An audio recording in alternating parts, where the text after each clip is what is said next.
ગુજરાતમાં બીજેપી મંડળ દીઠ યોજશે સક્રિય કાર્યકર્તા સંમેલન।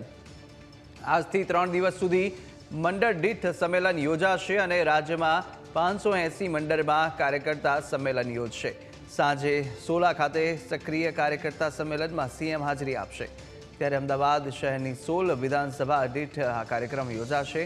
અમદાવાદ જિલ્લાની 5 વિધાનસભામાં પણ 3 દિવસમાં સંમેલન યોજાવાનું છે। તો બીજેપીની સંઘર્ષ ગાથા થયેલા કામો અંગે મંથન અને ચિંતન પણ થવાના છે। વકફના નવા કાયદા અંગે સક્રિય સભ્યોને માહિતગાર કરવામાં આવશે। વન નેશન વન ઇલેક્શન અંગે કાર્યકર્તાઓ સાથે પણ વિચાર વિમર્શ કરવામાં આવશે।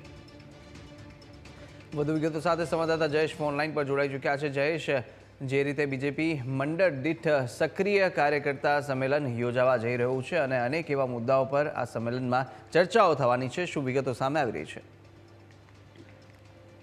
કુશગ્ર ગઈકાલે બીજેપીનો સ્થાપના દિવસ જે હતો અને ત્યારબાદ અનેક કાર્યક્રમોની રૂપરેખા છે તે નક્કી કરવામાં આવી હતી ને ત્યારે આજથી હવે 3 દિવસ છે તે બીજેપી ગુજરાત દ્વારા મંડળ દીઠ છે તે સક્રિય કાર્યકર્તા સંમેલન યોજવાનું નક્કી કરવામાં આવ્યું છે ને આજથી આ કાર્યક્રમની શરૂઆત છે તે થવાની છે। ત્યારે આજે સાંજે સોલામાં સીએમ ભૂપેન્દ્ર પટેલ અને પ્રદેશ મહામંત્રી રજની પટેલની ઉપસ્થિતિમાં સક્રિય કાર્યકર્તા સંમેલન છે તે યોજાવાનું છે ને મુખ્ય એ વાત કરવામાં આવશે કે જે પ્રકારે બીજેપીની સ્થાપના દિવસ ગઈકાલે ગયો ત્યારે બીજેપીની સંઘર્ષ ગાથા છે તે કેવી હતી અને બીજેપી શાસનમાં જે કામો થયેલા છે તે અંગે કાર્યકર્તાઓ જે નવા સક્રિય કાર્યકર્તાઓ થયા છે તેમને માહિતગાર કરવામાં આવશે। સાથે સાથે જે વકફ કાયદો બન્યો છે તેને લઈને પણ એ બેઠકમાં છે તે સંમેલનમાં વાત કરવામાં આવશે।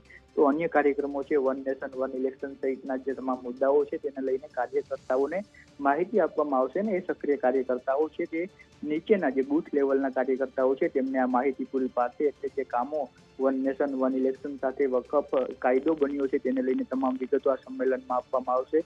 વિધાનસભાઓ દીઠ પણ છે ત્યાં કામગીરી કરવામાં આવશે ને ત્યારે જિલ્લાઓમાં મંડળ સુધી છે ત્યાં કાર્યક્રમ લઈ જવામાં આવશે। જી આભાર જયેશ, માહિતી સાથે જોડા બદલ।